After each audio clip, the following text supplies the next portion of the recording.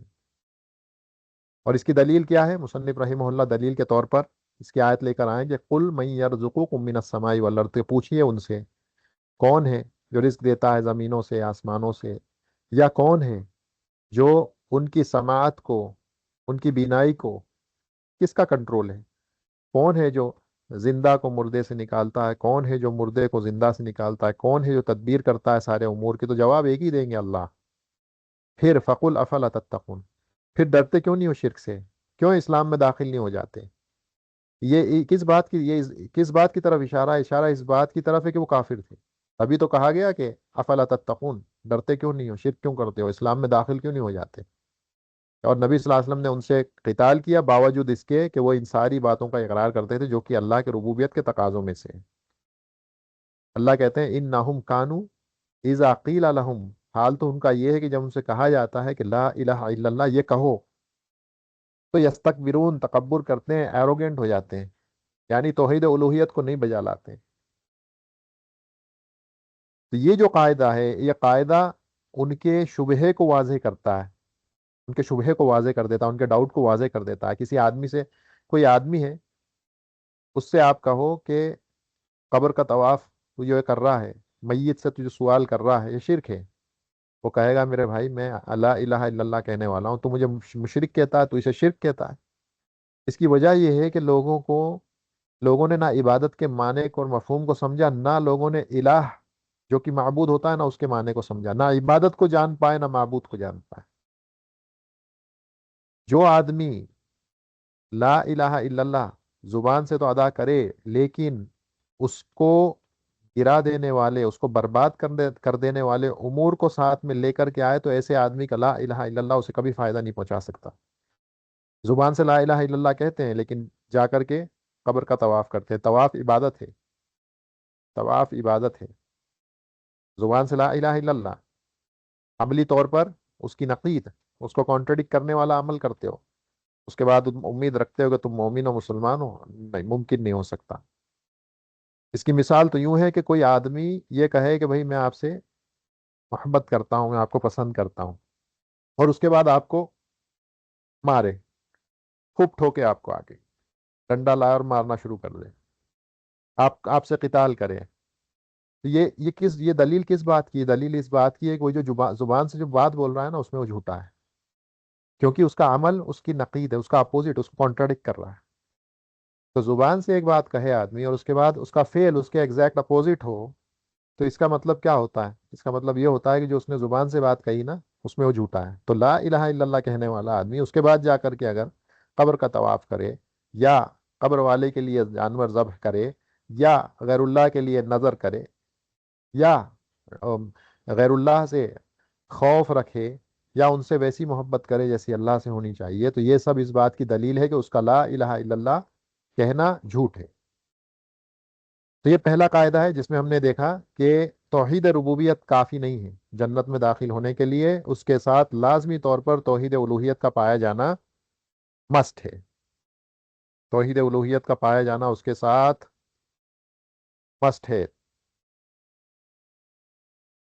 اس کے بعد دوسرا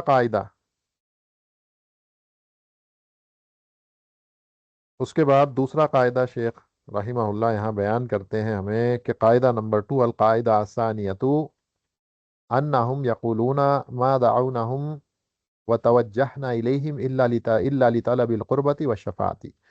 فدلیل القربۃ قولہ تعالی والذین اتخذوا من دونہ اولیاء ما نعبدہم الا لیقربونا الی اللہ زلفی ان اللہ یحکم بینہم فیما ہم فیہ یختلفون ان اللہ لیہدی من ہوا کاذب کفار. دوسرا قاعدہ، یہ قاعدہ جو ہے مصنف رحمہ اللہ نے پہلا قاعدہ ہمیں بیان کر دیا. اب یہ جو قاعدہ ہے ہمیں کیا بتائے گا؟ یہ قاعدہ یہاں کیوں لے کر کے آئے؟ اس بات کی وضاحت کے لے کر آئے ہیں کہ مشرکین کا جو شرک تھا، جن سے نبی صلی اللہ علیہ وسلم نے قتال کیا، وہ اول چیز تو یہ بتانا چاہ رہے ہیں یہاں پہ کہ مشرکین کا شرک جن سے نبی صلی اللہ علیہ وسلم نے قتال کیا، ان کا شرک جو آج کے مشرکین ہیں ان کے مقابلے میں ہلکا ہے۔ نبی صلی اللہ علیہ وسلم نے جن سے قتال کیا، جن مشرکین سے، ان کا شرک آج کے جو موجودہ دور میں جو مشرک پائے جاتے ہیں ان کے مقابلے میں ان کا تو بہت ہلکا شرک تھا، ابھی جیسے ہم دیکھیں گے۔ ان لوگوں کا شرک کیا تھا؟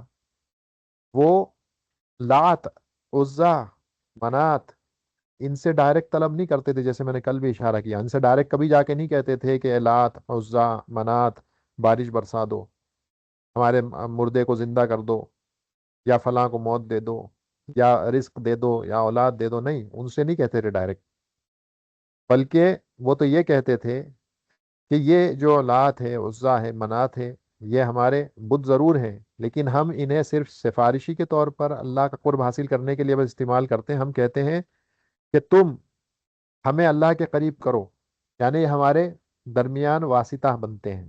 ہم ان سے کہتے ہیں کہ تم ہمیں اللہ کے قریب کرو، اور ہمارے بہاف پہ تم اللہ سے دعا مانگو، جو بھی ہم کہہ رہے ہیں وہ دعا تم اللہ سے مانگو ہمارے بہاف پر۔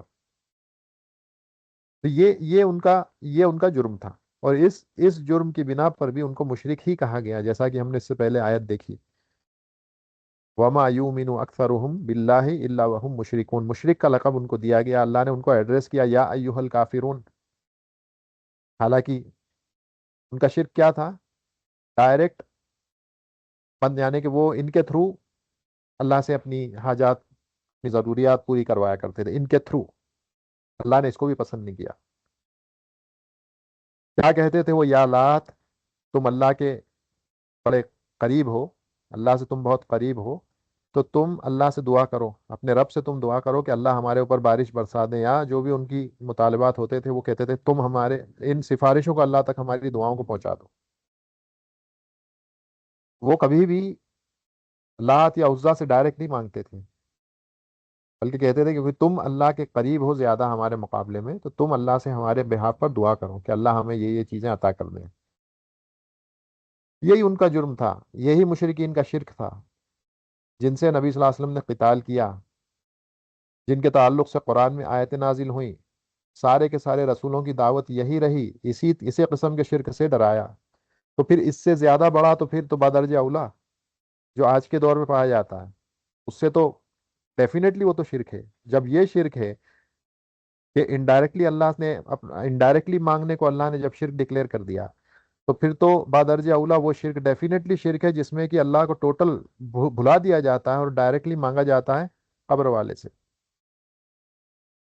ہمارے دور کا شرک یہی ہے، وہ نہ قرب تلاش کرتے ہیں، نہ سفارش ہی ان کو بناتے ہیں، بلکہ سیدھے ان سے جا کے کہتے ہیں کہ اے صاحب قبر ہم کو اولاد دے دے، اے صاحب قبر ہم پر بارش برسا دے، اے صاحب قبر ہمیں اپنا دامن پکڑوا کر جنت میں داخل کروا دے، ہمارے گناہوں کو ہم معاف کروا دے یا کر دے، یا بدوی، یا حسین، یا فاطمہ، یا عبد القادر، یا علی، ہم پر بارش برسا دیں، ہم پر عطا کر دیں، ہم کو رزق دے دیں، ہمارے مریض کو شفا دے دیں، ہمارے مردے کو زندہ کر دیں، ہمارے پریشانیوں کو حل کر دیں۔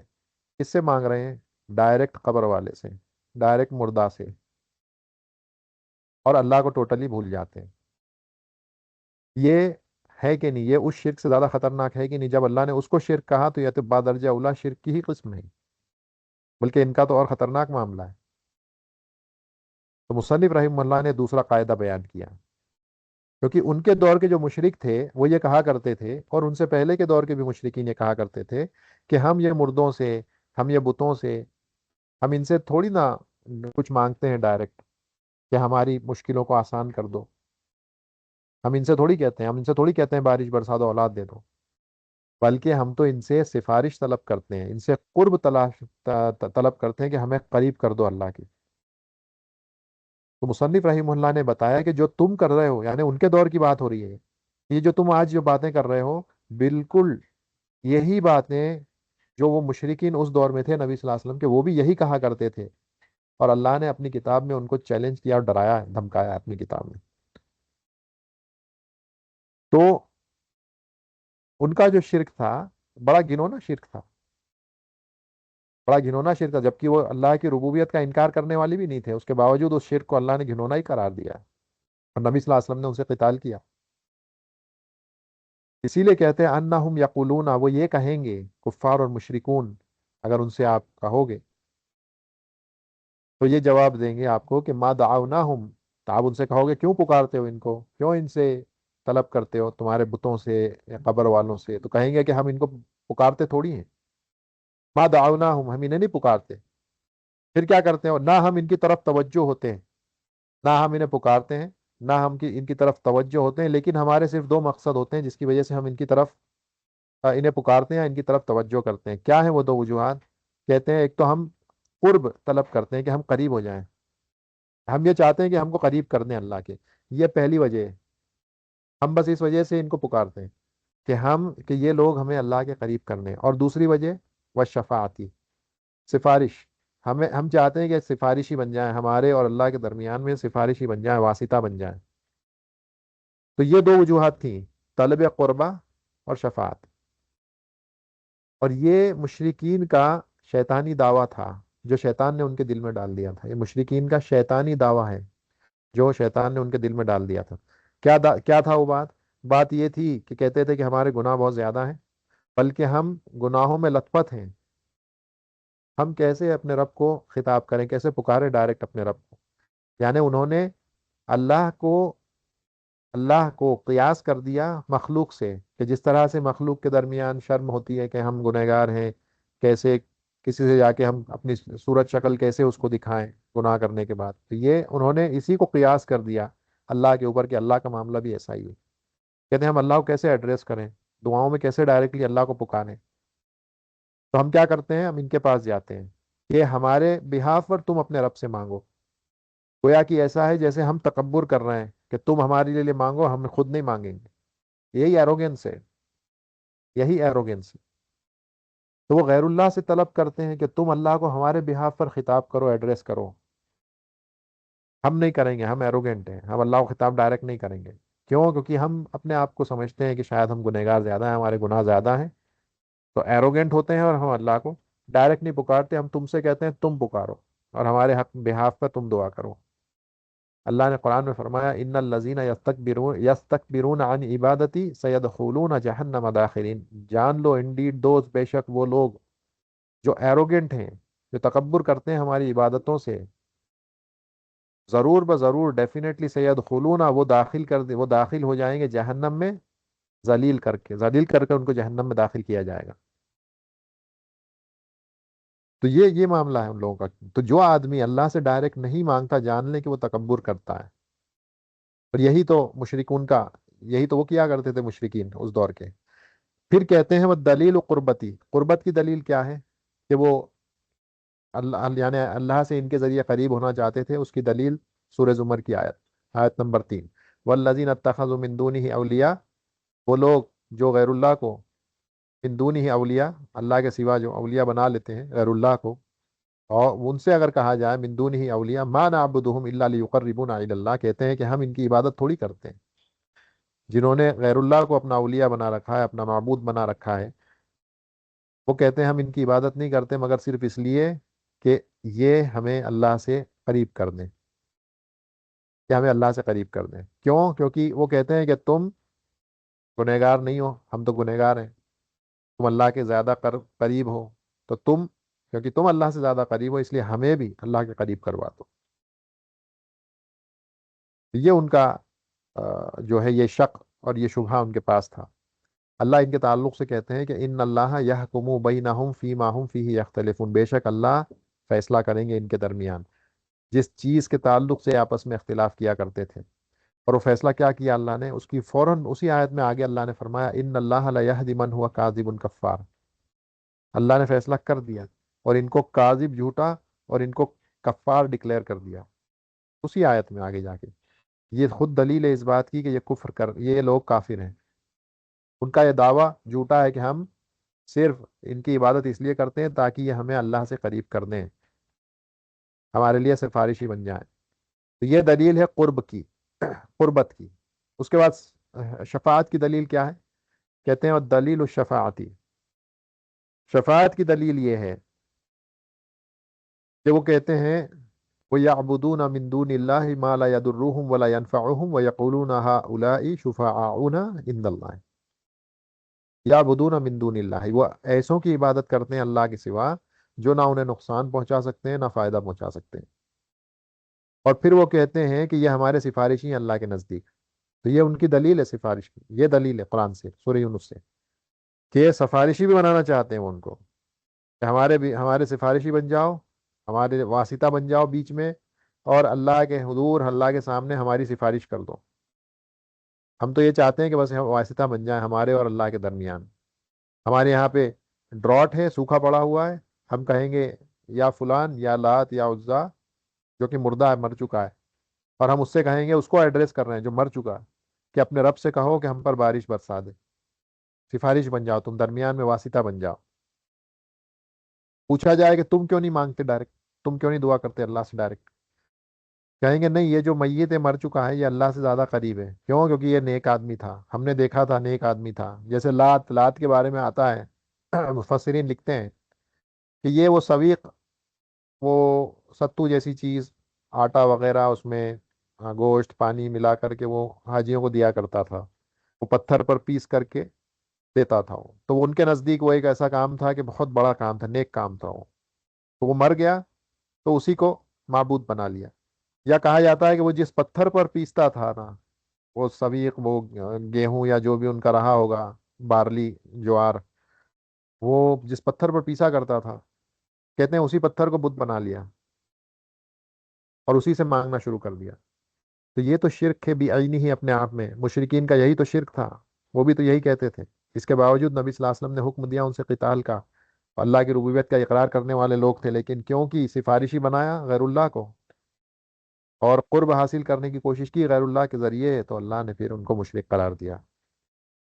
آج کا معاملہ بھی یہ ہے، کوئی آدمی طواف کرے قبروں پر جا کر، مزاروں پر، درگاہوں پر جا کر، اور پھر یہ کہے کہ نہیں، ہمارا عقیدہ یہ تھوڑی ہے کہ یہ بدوی یا زینب یا عبد القادر جیلانی یا فاطمہ یا علی یہ ہمیں فائدہ پہنچائیں گے، ہمارا یہ عقیدہ نہیں ہے۔ کہتے ہیں آج بھی پوچھو، بات کرو آپ کسی سے، تو یہ کہے گا ہمارا عقیدہ یہ تھوڑی ہے، ہم تو یہ مانتے ہیں کہ دینے والی ذات اللہ ہی کی ہے۔ پھر ہم سوال کریں بھائی تم ان کے یہاں کیوں جا رہے ہو، کیوں یہاں پر تم طواف کر رہے ہو، کیوں یہاں پر لوٹ لگا رہے ہو زمین پر؟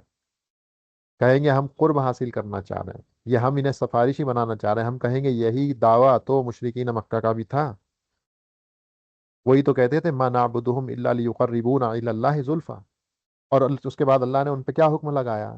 کاذب کفار، اپنے دعووں میں جھوٹے ہیں، اور یہ ناشکری کرنے والے کفار ہیں، کفار ہیں، کفران نعمت کرنے والے ہیں، اللہ کا انکار کرنے والے ہیں۔ تو واجب کیا ہے؟ واجب یہ ہے کہ وَإِذَا سَأَلَكَ عِبَادِي عَنِّي فَإِنِّي قَرِيب، جب میرے بندے آپ سے میرے تعلق سے سوال کریں، فَإِنِّي قریب، تو میں قریب ہوں۔ اس آیت پہ اگر آپ غور کریں، یہ سورہ بقرہ کی آیت ہے، ایک بار غور کرنا، میں اس کے علاوہ کے کچھ آیتیں دیتا ہوں جو فقہی آیت ہیں، اس میں اللہ نے دیکھیں کس طرح سے تبدیلی کی ہے۔ اللہ جب کوئی سوال آتا تھا نبی صلی اللہ علیہ وسلم کے پاس اور آیت نازل ہوتی تھی، تو کیسے ہوتی تھی آیت نازل؟ یسألونک عن الانفال قل الانفال سے نا، قل آیا ہے بعد میں، یسألونک عن الانفال، یہ آپ سے انفال کے بارے میں پوچھتے ہیں، تو اللہ نے پھر کیا کہا؟ قل، کہہ دیجئے، قل الانفال للہ وللرسول، اس طرح سے قل آیا ہے مگر بیچ میں۔ دوسری آیت دیکھیں کہیں جا کر کے، یسألونک عن الاحلہ، یہ آپ سے سوال کرتے ہیں وہ چاند کے ہلال کے بارے میں، قل ہی مواقیت للناس، پھر سے قل آیا۔ تیسری جگہ یسألونک عن المحید، حیض کے بارے میں سوال کرتے ہیں، قل ہوا اذی، پھر سے قل آیا، پھر سے آیت میں قل آیا۔ اور ایک جگہ چلیے، اللہ ان سے کہتے ہیں، اللہ نے سوال کیا یعنی اس کے تعلق سے، میراث کے تعلق سے، یستفتونک قل اللہ یفتیکم فی الکلالہ، وہ آپ سے فتویٰ طلب کرتے ہیں، کہہ دیجئے، قل آیا نا بیچ میں، لیکن یہ ساری کون سی فقہی باتیں ہیں؟ فقہی باتیں ہیں، سیکنڈری میٹرز۔ لیکن جب بات آئی دعا کی، وَإِذَا سَأَلَكَ عِبَادِي عَنِّي فَإِنِّي قَرِيب، قل نہیں ہے، ہٹ گیا قل بیچ میں سے، اشارہ کس بات کی طرف ہے؟ کہ بات جب دعا کی آ جائے تو بیچ میں کوئی نہیں چاہیے، پھر نو انٹرمیڈیری، نو واسطہ، نو سفارشی، کوئی نہ قریب کرنے والا کوئی چاہیے، نہ سفارشی چاہیے، کوئی نہیں چاہیے، ڈائریکٹ مانگو اللہ سے۔ اللہ نے نبی صلی اللہ علیہ وسلم کو قل کہنے کے لیے بھی نہیں کہا ہے یہاں پہ، وَإِذَا سَأَلَكَ عِبَادِي عَنِّي فَإِنِّي قَرِيبٌ، قل چلا گیا، انی کے بعد قل آنا تھا نا، کہہ دیجئے فَإِنِّي قریب، ان سے کہہ دیجئے کہ میں قریب ہوں۔ نہیں، جب اللہ قریب ہیں تو کیوں کہلوانے کی ضرورت ہے؟ اللہ ڈائریکٹ مخاطب ہوں گے نا مخلوق سے۔ وَإِذَا سَأَلَكَ عِبَادِي عَنِّي فَإِنِّي قَرِيب۔ غور کرنا اس آیت پر سکون سے بیٹھ کر کے، اور کوئی ایسا آدمی ملے اس سے بھی کہنا غور کر بھائی، اس آیت پر غور کر کے کیوں قل ہٹ گیا یہاں سے، باقی ساری جگہ پر قل کیوں موجود ہے؟ اسی لیے ایک مسلمان پر واجب ہے، ایک بندے پر واجب ہے کہ وہ بالکل یا ان ٹوٹالٹی اللہ کی طرح توجہ کر لے، اپنے دل سے پوری طرح سے اللہ کی طرف توجہ کر، مخلوقات سے اپنے فوکس کو ہٹا، نہ کوئی فرشتہ، نہ کوئی نبی، نہ کوئی نیک صالح، نہ کوئی پیڑ، نہ کوئی پتھر، نہ کوئی بت، نہ کوئی جن، کوئی نہیں، سب کو چھوڑو، اللہ کی طرف توجہ کرو۔ یہ اللہ کے کرم میں سے، اس کی عظمت میں سے، اس کے فضل میں سے ہے، اس کے جود میں سے، اس کے احسان میں سے ہے کہ وہ ہر پکارنے والے کی دعوت کو، دعا کو جواب دیتا ہے، چاہے بچہ ہو، چاہے عقل مند ہو، چاہے چھوٹا ہو، چاہے بڑا ہو، چاہے عورت ہو، چاہے آدمی ہو، چاہے عربی ہو، چاہے عجمی ہو، اللہ ہر ایک کی دعا کو قبول کرتے ہیں، سنتے ہیں۔ اور اس نعمت کے شکر کا حصہ یہ ہے کہ انسان کسی کی طرف بھی توجہ نہ ہو سوائے رب العالمین کی طرف۔ اللہ کے فضل میں یہ ہے کہ بندہ اپنی ہر حاجت، ہر ضرورت کے لیے صرف اور صرف اللہ کی طرف پلٹے، وَإِذَا سَأَلَكَ عِبَادِي عَنِّي فَإِنِّي قَرِيبٌ۔ اللہ قریب ہے تم سے، جب تم اسے پکارتے ہو تو اللہ تمہاری دعا سنتے ہیں، تو پھر کیوں کسی اور کی طرف رجوع کرتے ہو اور پلٹتے ہو؟ کسی اور کی طرف مت پلٹو۔ ایک یہ اس کی مثال تو یوں ہے کہ آپ کسی اندھے اور بہرے آدمی سے پانی کا گلاس مانگیں، اندھا اور بہرا، اس سے پانی مانگو، کیسے مانگو گے؟ دے گا پانی وہ؟ یہ مردے قبر کے اندر جو پڑے ہوئے ہیں، یہ اندھے بہرے ہیں، نہ تمہیں دیکھ سکتے ہیں، نہ تمہاری پکار کو سن سکتے ہیں، اس سے مانگ کر کے کیا فائدہ؟ تو اندھے بہروں سے مت مانگو۔ اللہ نے قرآن میں کہا اموات غیر احیاء وما یشعرون ایان یبعثون، اموات ہیں، زندہ نہیں ہے یہ، ناٹ الائیو، شعور بھی نہیں ہے کہ کب ان کو کھڑا کیا جائے گا، ان کو یہ بھی نہیں پتا ہے کہ ان کو قبروں سے کب نکال کر باہر کھڑا کیا جائے گا، جبکہ ان اللہ سمیع بصیر، اللہ سننے والے بھی ہیں اور دیکھنے والے بھی ہیں، جو سنتا ہے اور دیکھتا ہے اس سے آپ مانگو گے، یا آپ گونگے بہرے سے مانگو، یا آپ اندھے بہرے سے مانگو گے؟ کیا پکار آپ کی پوری کرے گا؟ اسی سے یہ بات ہو گئی کہ یہ عقلی بات ہے کہ آپ اندھے بہرے سے مانگ کر کے کوئی فائدہ نہیں ہے، یہ اس کے لیے جو عقل رکھتا ہے، اب جو یہ بھی عقل نہیں رکھتا ہے تو پھر دوسرے ناحیے سے بھی سوچیں، دوسرے اینگل سے بھی سوچیں کہ مثلا ایک کوئی بڑا آدمی ہے، کوئی منسٹر ہے، کوئی بہت پیسے والا آدمی ہے، آپ اس کے پاس جا کے تو ڈائریکٹ نہیں مانگ رہے، لیکن اس کے پاس مثلا کوئی اور کھڑا ہے آدمی، ایک چھوٹا بچہ ہے، اس کا بیٹا ہے، آپ اس سے کہہ رہے ہو کہ ذرا اپنے والد سے کہو کہ کچھ ہمیں تھوڑا سا پیسے وغیرہ دے دیں، ہم بہت غریبی میں ہیں۔ تو اس آدمی کی کیفیت کیا ہوگی جب یہ سنے گا؟ تو جب یہ آدمی سنے گا، جو رئیس ہے یا منسٹر ہے یا پیسے والا ہے، اس آدمی کی کیفیت کیا ہوگی جب وہ دیکھے گا کہ میں یہاں کھڑا ہوں، دینے والا میں، اور یہ اس میرے بچے سے وہ چھوٹا، جو خود مطلب میرا محتاج ہے، اس سے کہہ رہے ہیں کہ تو اپنے والد سے بات کر کچھ دلوا دے۔ بے شک یہ اس کو آ، ناراض کرنے کا معاملہ ہے، یہ اس کو ناراض کرنے کا معاملہ ہے، آپ اس سے نہ مانگ کر کے ڈائریکٹ اس کو ناراض نہیں کر رہے، اس کی قدر کو کم نہیں کر رہے ہیں، آپ نے اس کی قدر کو کم کر دیا۔ یعنی یہ تو ایسی بات ہو گئی، یعنی ایک طرح سے ان کا تکبر ہے نا، کہ آدمی یہی سوچے گا تکبر کر رہا ہے آدمی، مجھ سے مانگنے کی جگہ بچے سے مانگ رہا ہے، دینے والا تو میں ہوں، وہ بچہ کیا دے گا؟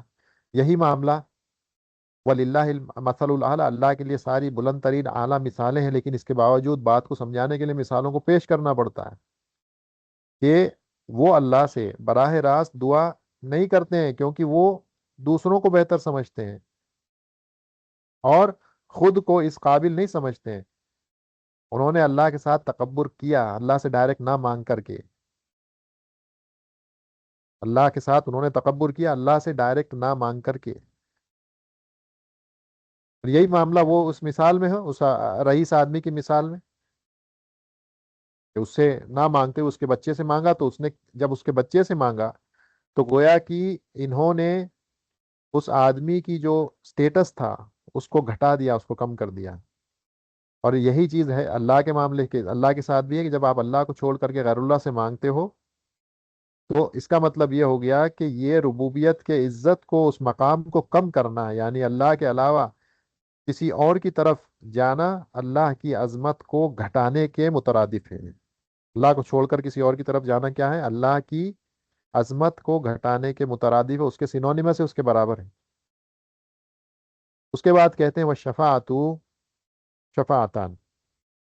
وہ شفاعتان، سفارش اب کیا ہے اس کو بھی سمجھ لیں۔ دو قسم کی سفارش ہوتی ہے، ایک شفاعت منفیہ اور شفاعت مثبتہ۔ ایک جو ہے وہ نیگیٹو ہے، اور ایک جو ہے وہ افرمیٹو ہے۔ ایک مقبول ہے، ایک مردود ہے۔ اور اس کے بعد ایک ایک کی ڈیفینیشن وہ بیان کرنا شروع کریں گے کہ منفیہ کیا ہے اور مثبتہ کیا ہے۔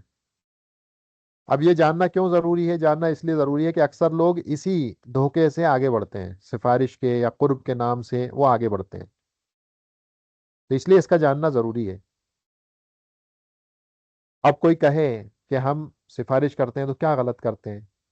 کیا نبی صلی اللہ علیہ وسلم کو سفارش نہیں دی جائے گی آخرت میں؟ کیا وہ قیامت میں سفارش نہیں کریں گے؟ تو ہم کہیں گے بے شک کریں گے، لیکن سمجھنا یہ ضروری ہے کہ سفارش کی قسمیں کیا ہیں۔ دو قسمیں ہیں، ایک مثبتہ، ایک منفیہ۔ مثبتہ افرمیٹو، منفیہ نیگیٹو۔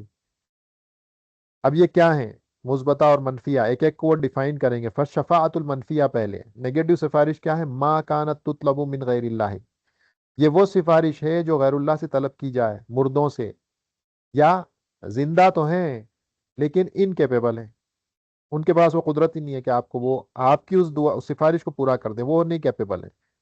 تو یا تو مردے ہوں، یا ایسے زندہ جو عاجز ہوں، انکیپیبل ہوں، یا پھر کوئی ایسا جو موجود ہی نہ ہو، غائب ہو، غائب ہو، موجود نہ ہو۔ یہ ساری سفارشیں جو ہیں منفیہ ہیں، اور ایسی چیزوں میں وہ سفارش کرتے ہیں فی ما لا یقدر علیہ الا اللہ، ایسی چیزیں جس میں صرف اور صرف اللہ ہی قدرت رکھتا ہے، مثلا گناہوں کا معاف کر دینا، شفا عطا کر دینا، اور اسی طرح کی دوسری چیزیں، بارش برسا دینا، اولاد دے دینا۔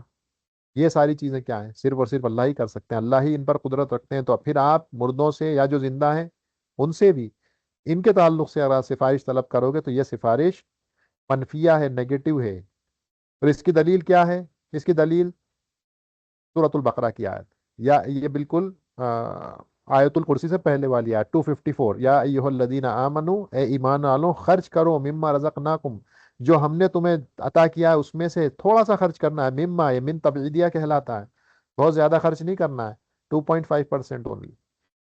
انفقو مما رزقناکم، جو ہم نے عطا کیا ہے، من قبلی، اس سے پہلے کہ ایک وہ دن آ جائے جس میں نہ کوئی تجارت ہوگی، نہ کوئی خلت ہوگی، محبت ہوگی، نہ کوئی سفارش ہوگی، ولا شفاعت، یہ یہاں پہ نیگیٹو، نیگیٹ کر دیا اللہ نے سفارش کو۔ کون سی سفارش ہے یہ کون سی سفارش ہے جسے اللہ نیگیٹ کر رہے ہیں؟ یہ منفیہ ہے۔ یہ وہ سفارش ہے جو آدمی مردوں سے یا ایسے زندوں سے جو قدرت نہیں رکھتے، یا پھر غائبین سے طلب کرے، ایسی چیزوں میں جس پر صرف اور صرف اللہ قادر ہے۔ یہ سفارش باطل ہے۔ کسی کی قدرت نہیں ہے کہ اللہ سے سفارش کرے بغیر اس کی اجازت کے، اور جس کے حق میں سفارش کی جا رہی ہے، جب تک اللہ اس سے راضی نہ ہو اللہ کسی کی سفارش قبول نہیں کریں گے۔ یہ والی سفارش جو ابھی ذکر آئے گا یہ مثبتہ ہے، اس کے علاوہ جتنی سفارش ہیں سب کی سب منفیہ ہے، نیگیٹو ہے۔ تو دوسرا سوال ہے وہ شفاعت المثبت کیا ہوتی ہے؟ افرمیٹو، پازیٹو سفارش کیا ہے؟ پازیٹو انٹرسیشن کیا ہے؟ تو کہتے ہیں پازیٹو انٹرسیجن جو ہے وہ دلیل وہ ہے، وہ شفاعت المثبتۃ ہی التی تطلب من اللہ، یہ وہ ہے جو اللہ سے طلب کی جائے۔ یہ بہت آسان انداز میں انہوں نے جواب دے دیا، جو اللہ سے طلب کی جائے۔ یعنی آپ یہ کہو، دونوں سفارشوں میں فرق دیکھنا، آپ کہیں یا نبی اللہ، یا نبی اللہ ہماری سفارش کر دیں، یہ نیگیٹو ہے، یہ نیگیٹو ہے۔ آپ اللہ کے رسول صلی اللہ علیہ وسلم سے کیسے کرتے ہیں سفارش؟ ان کے پاس سفارش کا حق نہیں ہے۔